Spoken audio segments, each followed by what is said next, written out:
Welcome! In this session, we'll dive into problem number 1087, brace expansion. We'll explore the problem statement, understand the requirements, and discuss potential approaches to solve it. Let's get started. The brace expansion problem asks us to expand a given string that contains groups of options within curly braces into all possible combinations of strings. These resulting strings must be returned in lexicographical or sorted order. The input string, represented as S, may contain groups of options enclosed within curly braces, where each group has comma-separated options. Additionally, the string can include characters outside of these braces, which remain constant. Our goal is to combine these options to produce all possible strings and return them in sorted order. For example, if the input string is A, B, C, D, E, we would generate all valid combinations by selecting one option from each group and maintaining the order of the characters in the string.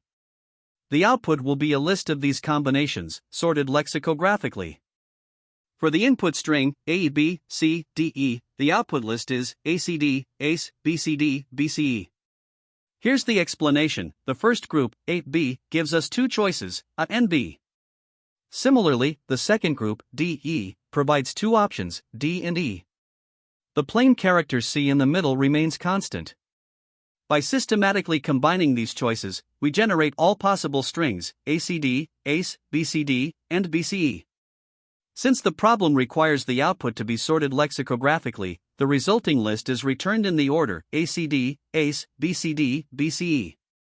Now, consider another example where the input string is ABCD.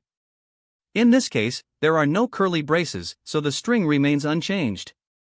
The only possible output is the list containing the string itself, ABCD.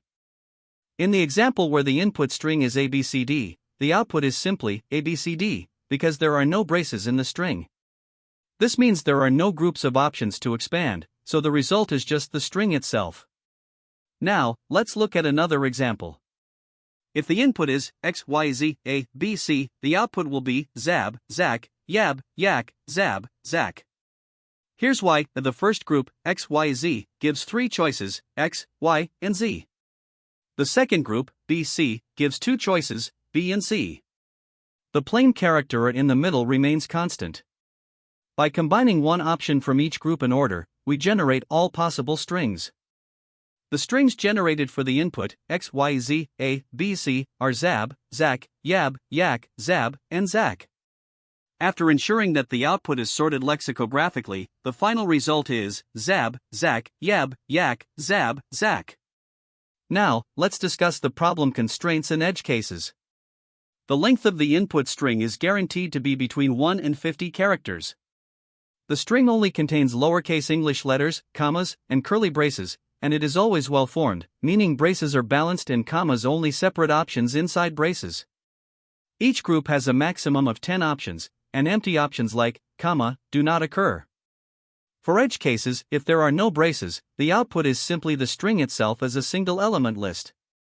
Groups with a single option behave like plain characters, and multiple groups require generating all combinations.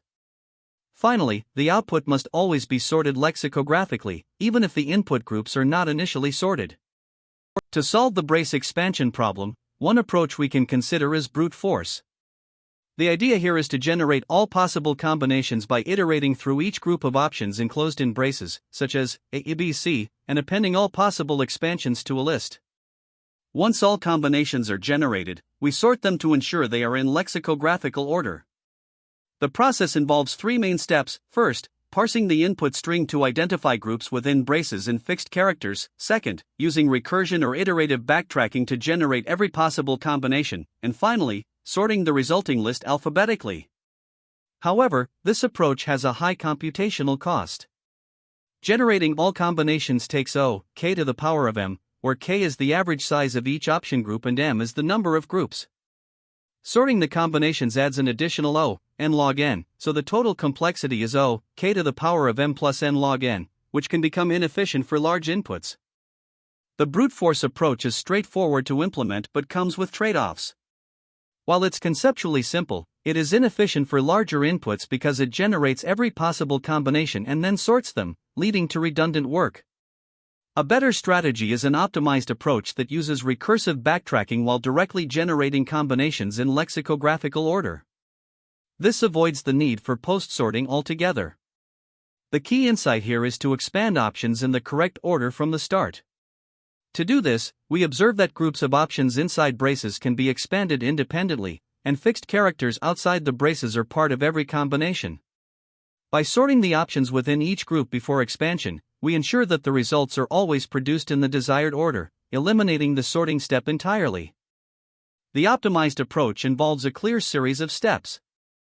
First, we parse the input string into segments, where each segment is either a group of sorted options, such as A, B, C, becoming A, B, C, or a fixed character or sequence of characters. Next, we use a recursive backtracking function to generate combinations. This function appends one character at a time from each segment, building the result incrementally. As the recursion completes, the combinations are collected into a list. The complexity of this approach includes parsing the input string, which takes O, n, where n is the string length, and generating combinations, which remains O, k to the power of m, similar to the brute force approach. However, because we avoid redundant sorting, the total complexity is O, n plus k to the power of m. This makes the optimized approach much more efficient. The trade-off is slightly higher implementation complexity due to the recursive logic, but this is outweighed by the performance benefits. Given these considerations, the chosen strategy for this problem is the recursive backtracking approach with lexicographical order. This method is preferred because it directly generates the results in the correct order without the overhead of sorting. By sorting the options within each group during preprocessing, we ensure that the output is lexicographically ordered as required. While the brute force method is easier to conceptualize, it becomes computationally expensive for larger inputs due to the unnecessary generation and sorting of all combinations. The recursive backtracking approach strikes a balance between clarity and efficiency, making it scalable and well-suited to the problem's requirements. It minimizes redundant operations while adhering to the desired output constraints, providing an optimal solution for generating these combinations. To solve the brace expansion problem, the goal is to generate all possible combinations of strings based on the input format, such as A, B, C, D, E. In this format, the curly braces represent groups of choices. Each choice group contains specific characters that can replace the group, while other characters remain fixed. The final output must list all possible combinations in lexicographical order. To achieve this, the first step is to parse the input string. Parsing involves breaking the string into manageable components, fixed characters, and groups of choices. Using a stack is particularly effective for handling nested or sequential braces. When encountering an opening brace, start a new group. Commas are treated as separators within that group, and when you reach a closing brace, finalize the group and add its characters to the sequence list. Characters outside of braces are treated as single-element groups. This parsing step ensures that the input is organized into a sequence of fixed characters and choice groups, which is critical for generating combinations later. Once the string is parsed into a sequence of groups, the next step is to generate all possible combinations. This can be done using either recursion or iterative backtracking. The approach involves processing each group one at a time, appending all possible options from that group to the current combination. This process continues until all groups are exhausted, at which point the completed combination is added to the result list. The recursive approach is particularly effective here because it systematically explores all paths without the need to manually handle nested loops for each group. After generating all combinations, the results need to be sorted lexicographically to meet the problem's requirements. Sorting the combinations ensures that the output is consistent and adheres to the desired order regardless of the structure of the input. Finally, the sorted list of combinations is returned as the solution. Breaking the problem into distinct steps, such as parsing and combination generation, simplifies the logic and makes it easier to debug. This divide-and-conquer approach allows us to handle each part of the problem independently. Recursive combination generation is particularly valuable because it eliminates the need for fixed nested loops, making the algorithm adaptable to any number of groups. Sorting the results at the end ensures correctness and keeps the implementation straightforward. To facilitate the algorithm, we rely on specific data structures. A stack is used during parsing to efficiently manage nested braces, ensuring that groups are correctly identified and separated. The parse sequence, which consists of fixed characters and choice groups, is stored in a list for easy traversal during combination generation. Another list is used to store the generated combinations, which are sorted before being returned. These data structures work together to provide an efficient and organized solution. The algorithm's efficiency can be broken down into three key operations. Parsing the input string has a time complexity of O(n), where n is the length of the string. This is because each character is processed exactly once. Combination generation, which is the most computationally intensive step, has a time complexity of O(k) to the power of m. Here, k represents the average number of options in each choice group, and m is the total number of groups. Finally, sorting the generated combinations has a complexity of O(p*log p, where p is the total number of combinations produced. To optimize the algorithm, some strategies can be employed. For instance, sorting the options within each choice group during parsing can reduce the sorting workload at the end. Additionally, pruning duplicate combinations during the generation phase minimizes the number of combinations that require sorting. These optimizations help improve the overall performance of the algorithm, especially for larger inputs. Here, we start by defining a class called solution, which includes the main method expand.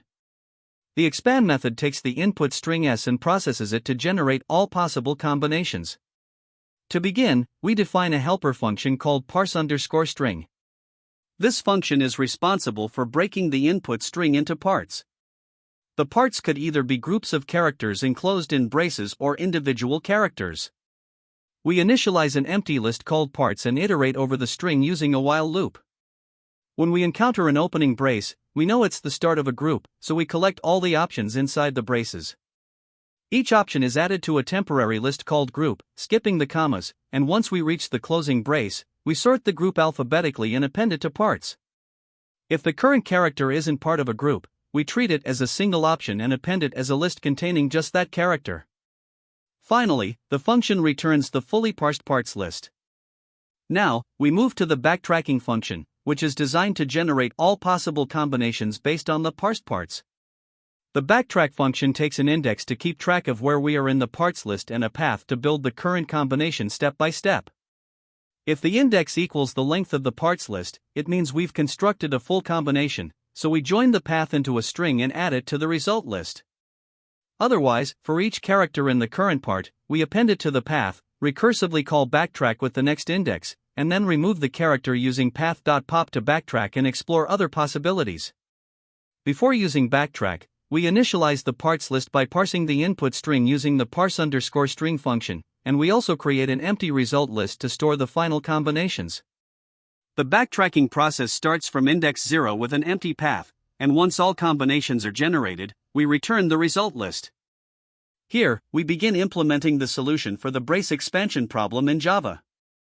First, we import the necessary utilities and create the solution class. The main function here is expand, which takes a string s as input and returns all possible expanded results as an array of strings. To achieve this, we use a helper function, parseString, to break the input string into manageable parts, specifically identifying groups of characters within braces and individual characters. Once the input is parsed, we use a backtracking function to generate all possible combinations. The results are stored in a list, which is then converted to an array before being returned. Next, we define the parseString method. This method processes the input string character by character. For groups enclosed in braces, we extract all the characters within the braces and prepare them for further processing. The method uses a loop to handle the structure and ensures each group is correctly identified. When parsing a group enclosed in braces, we skip commas and collect all relevant characters into a temporary list, which is then sorted to ensure the results are lexicographically ordered. This sorted group is added to the main parts list. If we encounter a single character outside of braces, it is treated as its own group and added to the list as a single option. Once the parsing is complete, the resulting structure is returned for further processing. Now, moving to the backtrack method, this is where the combinations are generated. The method uses recursion to explore all possible combinations of characters from the parsed parts. At each step, we append a character to the current path and recursively process the next part. If the base case is reached, meaning all parts have been processed, we add the current path to the result list. After processing each character, we backtrack by removing the last character from the path, allowing us to explore other possibilities. This ensures that all combinations are generated efficiently and correctly. To solve this problem, we start by parsing the input string. The goal is to separate the string into manageable parts, distinguishing between groups of options enclosed in braces and single characters. For example, with the input A, B, C, D, E, F, we initialize I equals 0 and an empty list parts. As we iterate through the string, we encounter the first brace at S0, indicating the start of a group.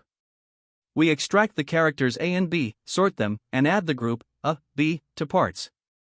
Moving forward, we find S6 equals C, which is not part of a group, so we add it as a single character group, C. Similarly, we process the second group, DE, at S7 and add DE to parts. Finally, we handle the last character F at S11, adding F as another single character group. This parsing step results in A, B, C, D, E, F. Once parsed, we use backtracking to generate all possible combinations based on these parts. Starting with index equals 0, an empty path, and an empty result, we recursively explore each option. For the first part, A, B, we add A to the path and proceed to the next part, then backtrack to try B. This process continues for each part, adding options like C, D, E, and F to the path at their respective indices.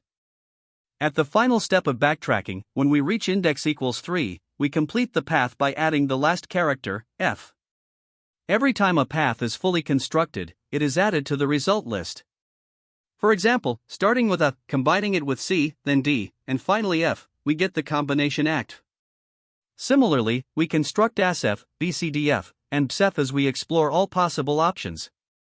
The final result for this input is ACT, ASF, BCDF, BSF. Now, consider a simpler input such as ABCD.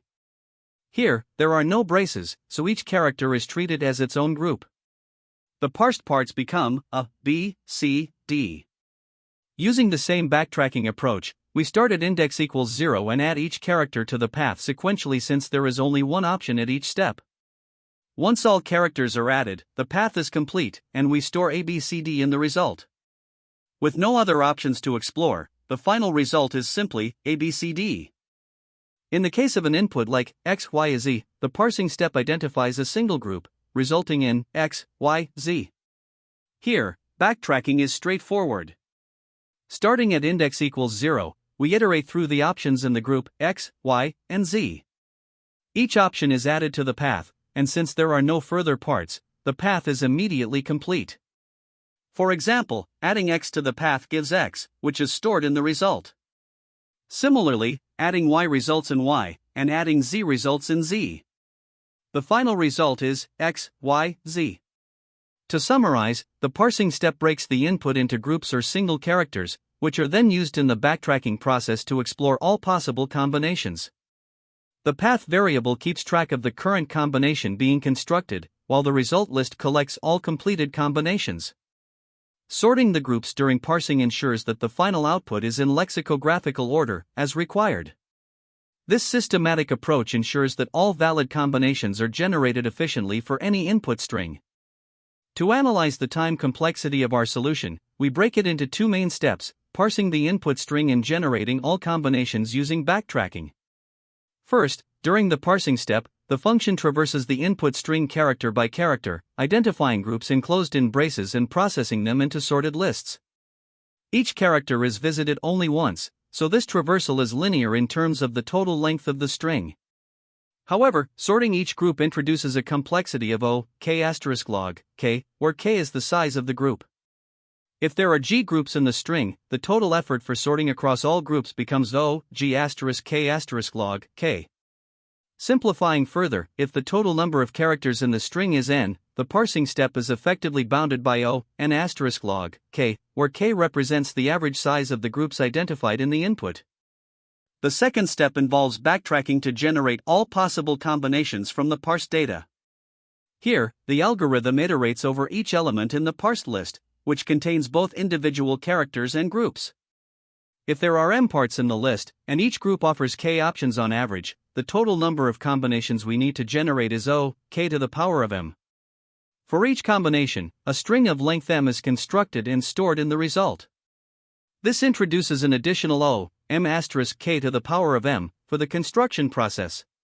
Combining these steps, the overall time complexity depends on the input format. In the best case, when there are no groups, just a plain string, the complexity reduces to O, n, for parsing and O, m, for backtracking, simplifying to O, n. In the worst case, where every character belongs to a group, the process is dominated by the combinatorial explosion of backtracking, resulting in O, k to the power of m asterisk m. Now, let's consider the space complexity. During the parsing step, we maintain a list called parts to store all groups and individual characters. If there are m parts and each group has k elements on average, the memory required for this list is O, m asterisk k. Sorting during this step doesn't require additional memory beyond the size of the input. Moving to the backtracking step, the recursion depth matches the number of parts, m, since each recursive call corresponds to one part. At each level, we maintain a copy of the current path, which has a maximum size of m. This results in O, m, space usage for the recursion stack. Additionally, the result list stores all generated combinations. If there are O, k to the power of m, combinations in each is of length m, the space required for this list becomes O, m asterisk k to the power of m. Combining these, the best case space complexity is linear, O, n, when there are no groups, and the worst case is dominated by the storage of all combinations, O, m asterisk k to the power of m. Finally, comparing this approach to a brute force method highlights the optimizations introduced. A naive solution would attempt to generate all combinations without pre-parsing the string or utilizing backtracking, leading to significant redundancy in computation and higher memory usage. Our approach optimizes this by first parsing the input, which organizes the data into manageable parts, and then employing backtracking to systematically explore only valid combinations. The mathematical justification for the exponential factor O, k to the power of m, lies in the fact that each of the m parts offers k options, resulting in a total of k to the power of m combinations. Backtracking ensures that every combination is generated with minimal redundant effort, while the additional O, m asterisk k to the power of m, accounts for the construction and storage of these combinations. While the exponential growth in time and space is unavoidable for combinatorial problems, the structured approach ensures we achieve this complexity as efficiently as possible. When tackling problems like brace expansion, there are a few common mistakes to watch out for. First, not accounting for edge cases is a frequent pitfall. For instance, handling empty inputs, single-element arrays, or duplicate values is essential to avoid runtime errors or incorrect results.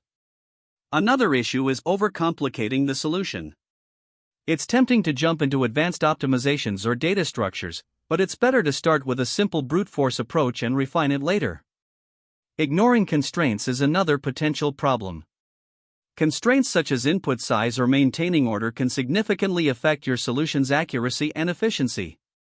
Additionally, incorrect time complexity analysis can lead to poor decisions, especially if you underestimate or overestimate the performance of your approach. For example, assuming your code runs in O, n, time when it actually operates at O, n squared, could be disastrous for large inputs. Finally, skipping validation of results is a big mistake.